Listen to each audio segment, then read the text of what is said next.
Fred Film Radio at the 80 Venice Film Festival. I'm Laura Della Corte, and today we are here with the director of the Red Suitcase in the section Orizzonti, Fidel Devkota. How are you today? Oh, I'm fine, thank you. So, the film reflects the spirits of youth in Nepal today and actually who live with growing political and economical uncertainty. And I was very hit by the scene that you drew with the characters inside their house when, the main character talks with the soldiers and they share, their lives, and they say, are you lucky or not? And they talk about, problems or issues of the youth in Nepal. So I would like to discuss with this dialogue and how you choose to portray that. Actually, my friends are telling me that, the conversation that you are talking about, it's actually me speaking as a director, and that's is my frustration. Okay. And that really resonates. What is this film is a contemporary history of Nepal, and we have mass migration. The young people are leaving country in masses, and this is exactly the reason why they are leaving. Yeah. And so that I had to reflect because I'm also not living in my country. So yeah, that has been my frustration, so to say. Okay. Thank you. I would like to ask something about other scenes that I saw in your movie, but I think they are cultural thing of Nepal, and so I would like to ask an explanation of you. I know you are an anthropologist too, not only a director, right? Yeah. So there is the scene when the main character goes to this wall full of mirrors, little mirrors, and I think they are like there for dead people, right? And when he,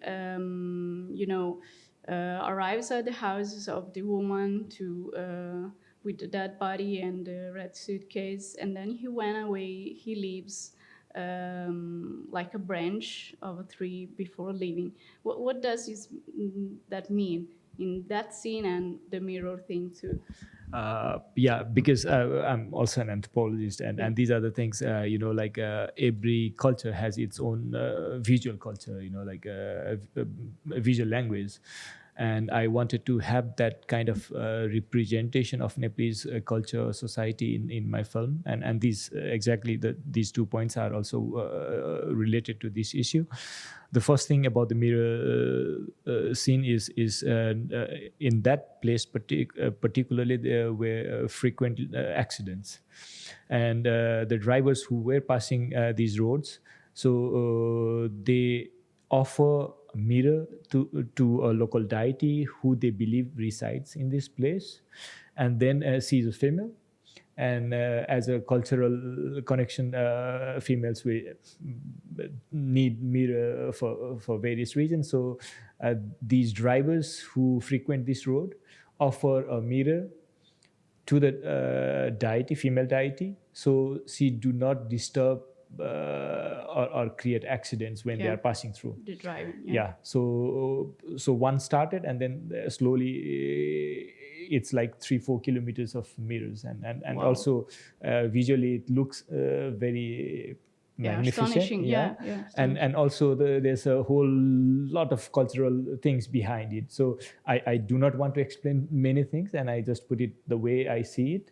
But yeah, there's lots of these kind of references in the films. Yeah. Okay. The fact of the branch okay. after he leaves. And then the branch, that's actually because of my artistic style. I do not want to go close up, but actually it's a thorn piece. And they believe that when working with the dead, or when we have a funeral, then when we are coming back, they put these thorny bushes in the road, so the spirit doesn't follow you back to the village. Okay. Yeah. So the driver do not want to be followed. In some ways he doesn't know what has happened or what's going on, but still it's our cultural belief that the spirit may follow him. So he puts the branch with thorns, so the spirit do not cross it. Yeah. Okay. Yeah. Nice. Thank you Thank so you. much. And you have mentioned that the film story was inspired by a photo of a red Yeah. suitcase and at Kathmandu airport. So how did this curiosity, lead to development of your film narrative? And can you tell us what's inside the red suitcase? Uh, yes, definitely. I can tell you what is inside the red suitcase because it's the hope. Okay. And yeah, because I intentionally do not show what's inside, and like every individual has different hope. Yeah. So hope is there, but You can see it, right? Yeah. And sorry, what was the The thing about the photo that makes yeah you because develop the story. like when I during this corona time, I was like just before the World Cup, Yeah. 6 months or so before the World Cup, pretty much every day there were like 20-30 boxes of the coffins Yeah. were coming home every day, like. And one photo really struck me that was published in the newspaper was a coffin on the side and then a red suitcase on the side. And then it struck me in that sense, like the dead guy may has a family. Maybe what did he, if he has a girlfriend, for example, what did he bought for him, and then maybe he was trying to get it, Yeah. or what was his meager possession when he died. Like and again, I think about myself because in Berlin I'm living for 15 years. I have collected a few things, like small things that I really like. And then what happens to these things that I really cherished while I was alive, and, Yeah. and what will happen to those kind of things? And I'm living abroad, and like they will just throw it away. Or, I don't know, like so.